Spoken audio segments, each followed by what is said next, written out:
saya takut ke kalau benda tu ada menyebut nama Rafizi sekalipun? Kalau benda tu ada menyebut nama Nik Nazmi sekalipun? Dedahkan, sebut.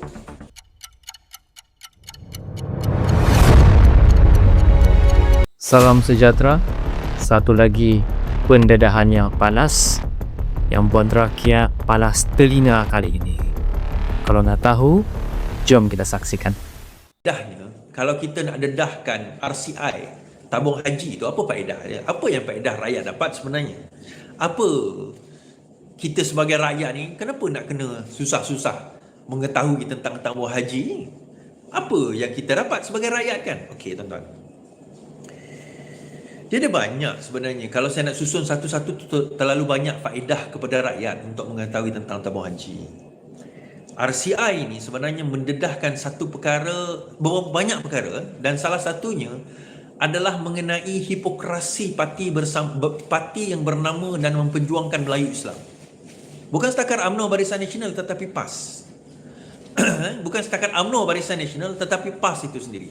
Dia macam inilah tuan-tuan. RCI tabung haji mendedahkan bahawa bagaimana wang umat Islam yang kita nak gunakan untuk tujuan suci, untuk tujuan kita nak hantar diri kita, mak ayah kita, kaum keluarga kita, saudara mara kita pergi menunaikan haji, dan kita nak kena beratur bersusun, tunggu masa, cukup tak cukup masa untuk tabung untuk pergi haji tu.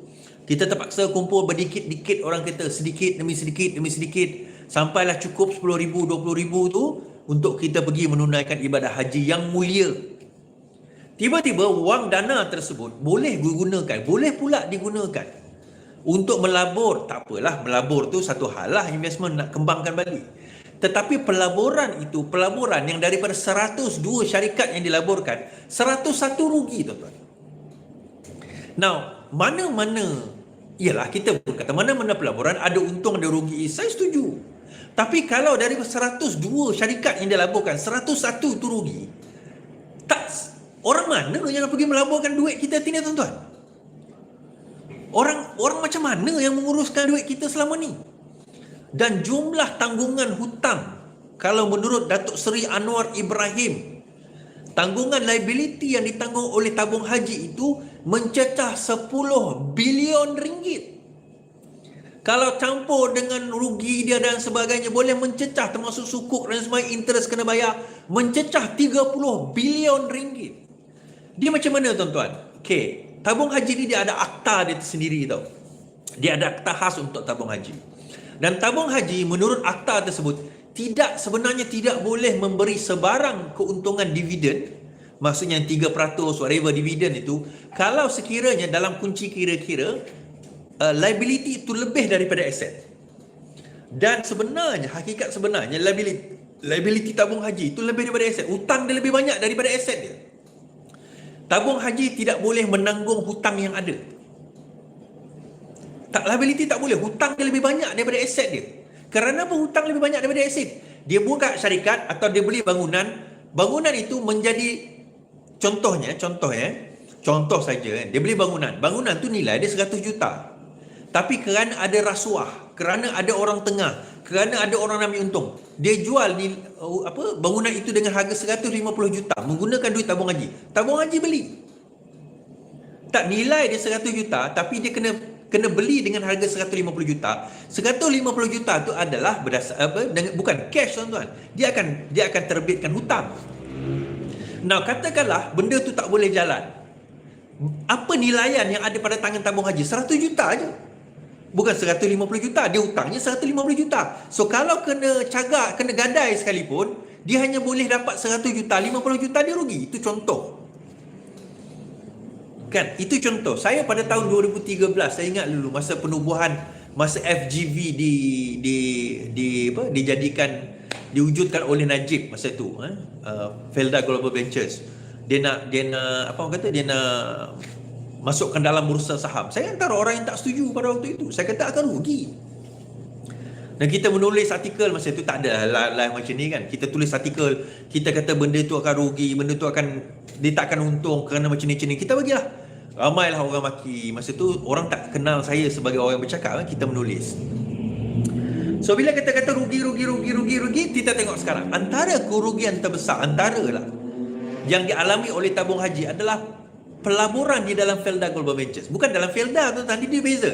FGV dengan Felda is two different entity tau. Kita kena faham tu. Alright, so kenapa perlunya kita nak kena tahu sebagai rakyat? Sebab kita nak tahu siapa sebenarnya, soalan pertama, siapa sebenarnya yang duk buat sehingga tabung haji tu rugi berbilion ringgit, hilang duit berbilion ringgit. Itu soalan pertama kita. Kedua, kita nak orang tu bertanggungjawab. Ketiga, kita kata siapa itu, daripada parti mana? Dan yang keempat, siapa yang mensucikan mereka? Kerana kita nak tunjukkan kepada tuan-tuan dan puan-puan, parti nama Islam, parti nama Melayu, belum tentu dia jaga Melayu dan Islam. Belum tentu itu jaminan Melayu dan Islam itu terjaga, tuan-tuan. Hanya kerana nama dia parti Melayu, parti Islam, belum tentu Melayu dan Islam itu terjaga. Kerana apa? Dia bukan masalah Melayu atau Islam itu sendiri. Dia persoalan yang paling utama, adakah mereka ada self-conscious, ada kesedaran, ada integriti di dalam melakukan tugasan mereka. Itu sebenarnya.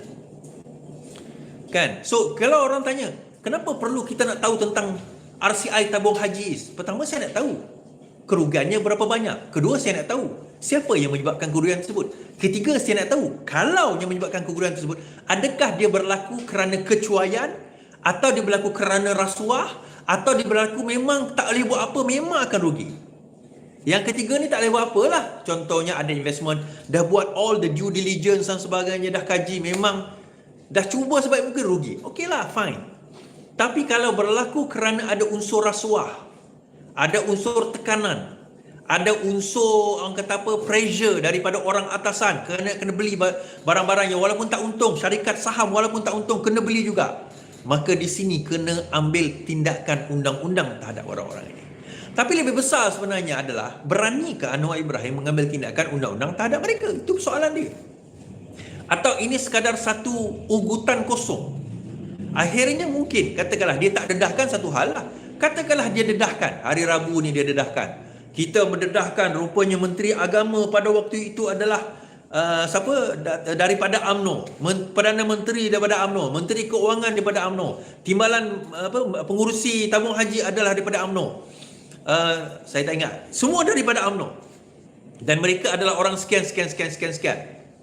Bila dikaji, RCI mendedahkan bahawa sebenarnya tindakan ini salah, dan ini adalah, dia macam ni, ini adalah satu gross negligence, dia kata. Gross negligence. So kalau gross negligence, adakah ia satu kesalahan di bawah mana-mana akta? Ya, kalau ya, apakah tindakan yang boleh diambil? Siasatan selanjutnya untuk nak memastikan perkara ini tidak berulang, itu satu hal.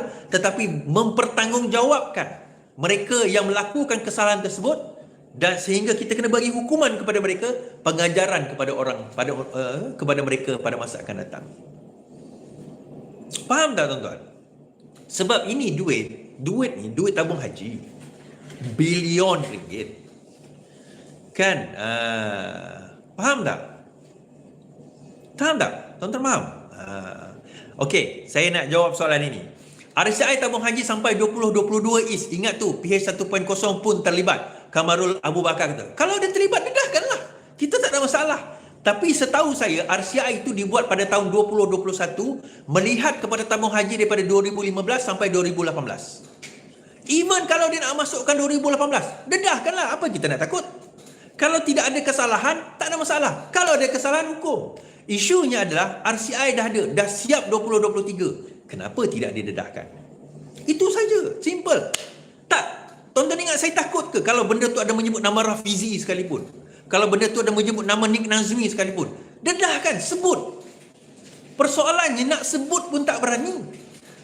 Dah siap 2023. Dah siap 2023. RCI itu 2021. Dah siap 2023. Kenapa tidak didedahkan? Itu persoalan dia.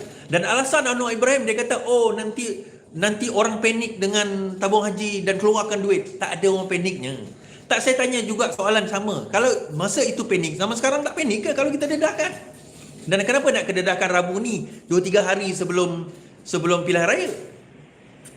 Adakah itu permainan politik pilihan raya nak mengugut UMNO? Itu tak apalah, sila dedahlah kan. Okey. Itulah saya kata dalam menghadapi situasi kan. Rabu nak dedahkan, Rabu lah. So sebab itu Rabu ni insyaAllah kita dengar, kita lihat kan. Saya tertarik lah untuk melihat apa detail yang nak didedahkan. Tapi kalau tiba-tiba Anwar Ibrahim U-turn kata tak nak dedahkan dan sebagainya, tuan-tuan faham je lah apa yang akan berlaku.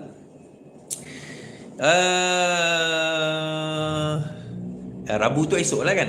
Esok kita dengar. Sebab pembentangan RCI ni tuan-tuan, dia tak akan bentangkan. Saya percaya RCI ni tebal. Yang dia akan buat esok, dia bukan nak baca satu persatu, tapi mungkin dia akan baca dapatan saja. RCI ni tebal. Saya percaya RCI ni bukannya satu muka surat, dua muka surat, dia tebal, takkan dia baca semua kan.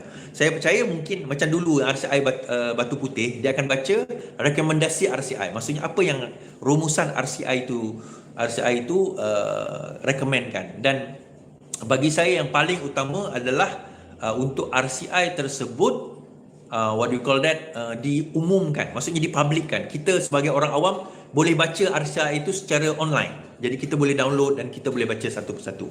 So kalau tuan-tuan memang ada kepakaran, contoh dalam audit, mungkin dalam undang-undang, mungkin dalam forensik dan sebagainya, tuan-tuan boleh baca lah kan. Dan kita boleh scrutinize sama-sama. Okay, alright. Izox KLC tanya, masalahnya masa dalam kabinet, kenapa RR tak minta RCI itu didedahkan? Ramai yang terus terang cakap ini semua untuk percaturan politik sebab PN tengah kuat. Perkara inilah semua orang marah. Okey, saya nak jawab soalan ini dan Rafizi pun dah jawab. Dia dah minta. Malah benda itu didedahkan kepada kabinet pada waktu dia, pada tahun 2023. Dia dah minta supaya didedahkan perkara tersebut sewaktu di dalam kabinet. Kan dia cakap dalam ucapan dia itu masa dekat ceramah bersama, kan dia cakap. Tak dengar ke? Kan? Okey. Kamarul Awak, yang saya tak faham, kenapa PwC kena buat audit? Kenapa perlu PwC, Praswata Cooper yang buat audit? Kamarul kata, memang kena PwC yang buat. Tapi siapa yang buat? Siapa yang perlu buat? Audit negara. Kan? Kan maksudnya kalau korang kata audit negara kena buat, maksudnya you all tak faham fungsi audit negara tu apa lah kan. Dia kena ada third party audit sebab tabung haji ini dia ada akta dia sendiri, dia adalah sebuah syarikat. So dia perlu dan PwC antara the big six lah, antara syarikat audit terkemuka dunia. Dan kalau orang pertikaikan, tak boleh pertikaikan lah, kerana audit itu dibuat dari PwC. Tak ada, PwC ni is international company, so dia tak ada terikat dengan mana-mana company syarikat negara ke, terikat dengan mana-mana orang dan sebagainya.